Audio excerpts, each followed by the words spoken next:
बिस्मिल्लाहिर्रहमानिर्रहीम। अस्सलाम वालेकुम। वेलकम बैक टू स्पेशल खाने। आज मैं आप सबके लिए लेके आई हूँ अंडे से बनने वाली एक बहुत ही शानदार रेसिपी, वो भी नए टेस्ट के साथ। अगर आप भी हर बार एक ही तरह के अंडे का सालन बनाकर बोर हो चुके हैं तो मेरे इस तरीके से अंडे का सालन बनाकर देखिएगा। इंशाल्लाह ताला आपको बहुत पसंद आएगा। यकीन माने आप चिकन कोरमा और मटन कोरमा भूल जाएंगे जब ये रेसिपी बनाएंगे। तो चलिए आइए बहुत ही मज़ेदार सी यूनिक स्टाइल एग करी को बनाना स्टार्ट कर लेते हैं। इस मज़ेदार सी अंडे से बनने वाली नई रेसिपी के लिए हमने ले लेने हैं 4 अदद अंडे। मैं ये रेसिपी 4 अंडों से बना रही हूँ। आपने अपने फैमिली के हिसाब से अंडे ले लेने हैं। अब चारों ही अंडों को मैंने बोल के अंदर तोड़कर डाल लिया है। अब हमने अंडों के अंदर कुछ मसाला जात ऐड करने हैं, जिनमें यहाँ पर मैं ले रही हूँ 1/4 टीस्पून सॉल्ट, 1/4 टीस्पून ही मैं यहाँ पर डालूंगी चिली फ्लेक्स, और 1/4 टीस्पून ही हमें चाहिए हल्दी पाउडर, और 1/4 टीस्पून ही हमने ले लेनी है पिसी हुई काली मिर्चें। अब यहाँ पर मैंने एक सब्ज मिर्च ले ली थी जिसको मैंने बारीक सा काट लिया है, इसको हमने ऐड कर लेना है। और थोड़ा सा मेरे पास हरा धनिया है जिसको मैंने काट के रखा हुआ है, इसको भी हमने ऐड कर लेना है। तो बस अब हमने फिर इसको मिक्स कर लेना है। अच्छे तरीके से फेंटेंगे ताकि अंडे और सारे मसाले यकजान हो जाएं। अच्छे तरीके से फेंटने के बाद बस ये अब रेडी हैं। इनको भी हमने साइड पर रख लेना है। अब यहाँ पर मैंने लार्ज साइज के 2 अनियन ले लिए थे, इनको हमने रफली ही काट लेना है। अगर आपके पास छोटे अनियन हैं तो आपने 3 ले लेने हैं, क्योंकि इस सालन की ग्रेवी अनियन के साथ ही तो बननी है। यहाँ पर मैंने ब्लेंडिंग जग ले लिया है। हमने अनियन के टुकड़ों को ब्लेंडिंग जग के अंदर डाल लेना है। अब यहाँ पर मैं इसके अंदर ऐड कर दूंगी कुकिंग ऑयल 1/2 कप। लिड को हमने बंद कर लेना है। बस हमने इसको अब ग्राइंड करना है। अब यहाँ पर मैंने अनियन और कुकिंग ऑयल की एक पेस्ट तैयार कर ली है। स्मूथ सी ये पेस्ट हमने रेडी की है। तो अब हमने ग्रेवी तैयार करनी है। ग्रेवी को बनाने के लिए यहाँ पर मैंने कढ़ाई ले ली है। फ्लेम को मैंने ऑन कर लिया है मीडियम पर। अब ये जो पेस्ट हमने तैयार की थी कढ़ाई के अंदर डाल लेंगे। यहाँ पर हमने ऐड कर लेना है 1/2 टीस्पून साबुत ज़ीरा। कहने को तो यकीन माने ये एक एग करी है, लेकिन जिस तरीके से हम इसको बना रहे हैं इसका टेस्ट मटन कोरमा और चिकन कोरमे से भी ज़्यादा अच्छा लगता है। अब यहाँ पर मैं आपको दिखा दूं कि मैंने 2 मीडियम साइज के टमाटर ले लिए थे और 2 हरी मिर्चें ले ली हैं। इन दोनों चीज़ों को भी हमने ग्राइंड कर लेना है, इनकी भी हमने पेस्ट तैयार कर लेनी है। अब यहाँ पर मैं इसके अंदर ऐड कर लूँगी गार्लिक जिंजर की पेस्ट। ये मैंने ले ली है 1 टीस्पून भर के। इसको भी हमने अनियन के साथ ही भूनते जाना है। अनियन को तो हम वैसे बारीक काट कर भी डाल सकते हैं, लेकिन इस तरीके से जब आप अनियन डालेंगे ना एग करी में, यकीन करें एग करी का टेस्ट कोरमे से कम नहीं होगा। नॉर्मल तो हम अंडे से सालन बनाते ही रहते हैं। इस बार जब आपने अंडे का सालन बनाना है तो आप इस तरीके से बनाकर देखिएगा, इंशाल्लाह ये आपको बहुत पसंद आएगा। अब यहाँ पर आप देख सकते हैं अनियन ने स्लाइटली सा कलर अपना चेंज कर लिया है। ये अब लाइट गोल्डन हो गया है और इसके अंदर ज़रा भी मॉइस्चर भी नहीं रहा। अब यहाँ तक कि हमने अनियन की पेस्ट को फ्राई करना है, इससे ज़्यादा हमने अनियन को डार्क नहीं होने देना। अब यहाँ पर मैं इसके अंदर ऐड कर दूंगी ये जो मैंने टमाटर और हरी मिर्चों की पेस्ट बनाई थी, इस पेस्ट को अब हमने शामिल कर लेना है। ब्लेंडिंग जग को मैंने थोड़ा सा रिंस भी कर लिया है पानी डालकर। मिक्स कर लेंगे। बस अब हमने कुछ ड्राई मसाला जात ऐड करने हैं, जिनमें सबसे पहले यहाँ पर मैं डालूंगी 1/4 टीस्पून हल्दी, 1/2 टीस्पून से थोड़ा सा ज़्यादा मैं सॉल्ट डालूंगी। सॉल्ट को आपने अपने टेस्ट के हिसाब से कम या ज़्यादा कर लेना है। रेड चिली पाउडर भी हमने डाल लेना है 1 टीस्पून। पिसा हुआ धनिया भी ले लेंगे 1 टीस्पून। अच्छी तरह हमने मिक्स करना है। मसाले को हमने अच्छे तरीके से अब भूनना है।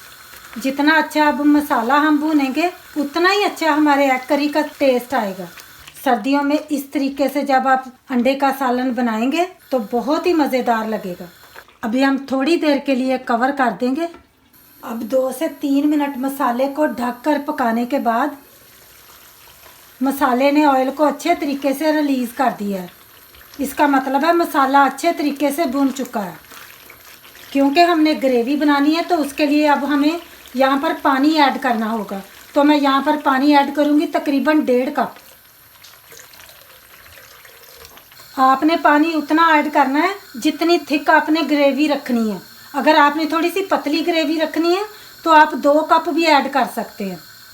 अब हमने फ्लेम को थोड़ा सा लो कर लेना है और हमने कवर कर लेना है और अब हमने ग्रेवी को पकने देना है ताकि जो हमने पानी ऐड किया है उसमें से भी कच्चापन चला जाए और हमारी मज़ेदार सी ग्रेवी तैयार हो जाए।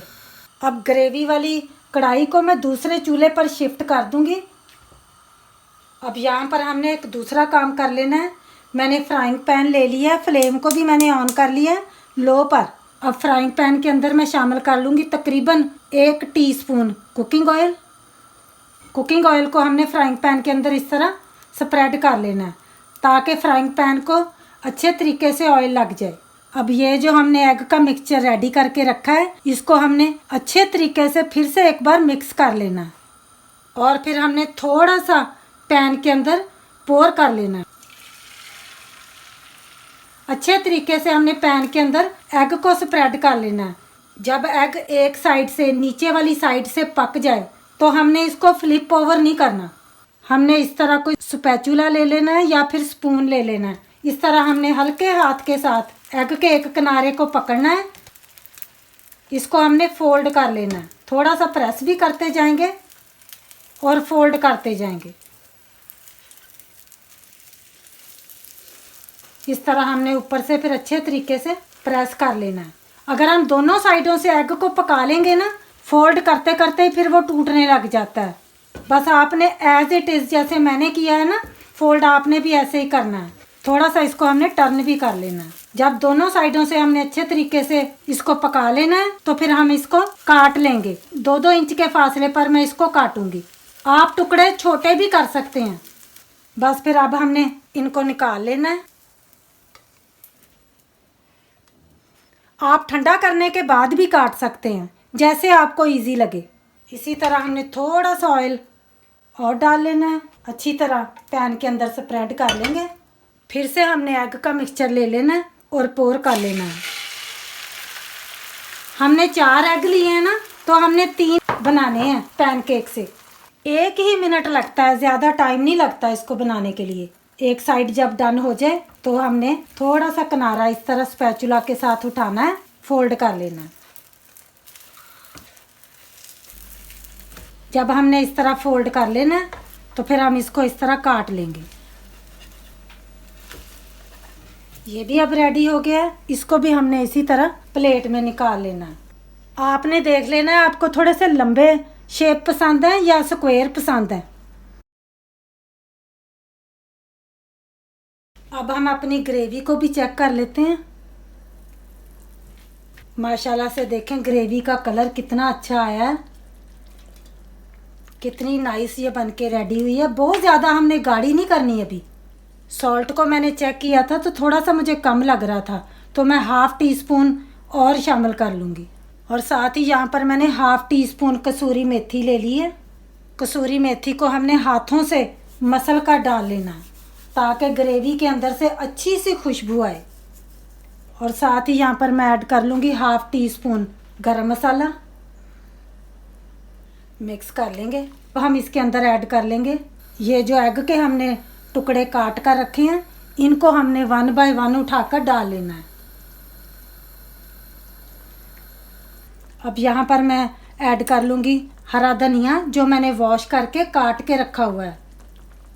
धनिया डालना नहीं हमने भूलना। बस अब हमने थोड़ी देर के लिए कवर कर लेना है ताकि एग का और ग्रेवी का जो टेस्ट है वो यकजान हो जाए। ग्रेवी का अलग टेस्ट और एग का अलग टेस्ट ना हो। अब 5 मिनट पकाने के बाद हमने फ्लेम को कर लेना है ऑफ। लिड को हम ओपन कर लेंगे। वाव, यहाँ पर हमारी न्यू रेसिपी के साथ एग करी बन के रेडी हो चुकी है। आप इसकी लुक चेक करें, इसका कलर देखें कितना माशाल्लाह खूबसूरत लग रहा है। लगता है कि हमने ये एग के साथ तैयार किया है सालन। ऐसे लग रहा है जैसे फ़िश का सालन हमने तैयार किया है। ग्रेवी अभी थोड़ी सी पतली लग रही है, लेकिन जैसे जैसे ये ठंडी हो जाएगी तो थोड़ी सी ये खुद ही थिक हो जाती है। पहले हमने एग्स को फ्राई किया है, अब हमने इनको ग्रेवी के साथ पकाया है तो देखें इनकी लुक कितनी अच्छी आ गई है। मटन कौरमा और चिकन कौरमा तो आप भूल ही जाएंगे जब इस सालन को बनाएंगे। अगर आपको ये मेरी आज की रेसिपी पसंद आई है तो प्लीज़ शेयर कर दीजिएगा। ज़्यादा से ज़्यादा फैमिली और फ्रेंड्स के साथ दुआओं में याद रखिएगा। फिर मिलेंगे इंशाल्लाह ताला मेरी एक बहुत ही ख़ास रेसिपी के साथ। तब तक के लिए ढेरों दुआओं के साथ अल्लाह हाफिज़।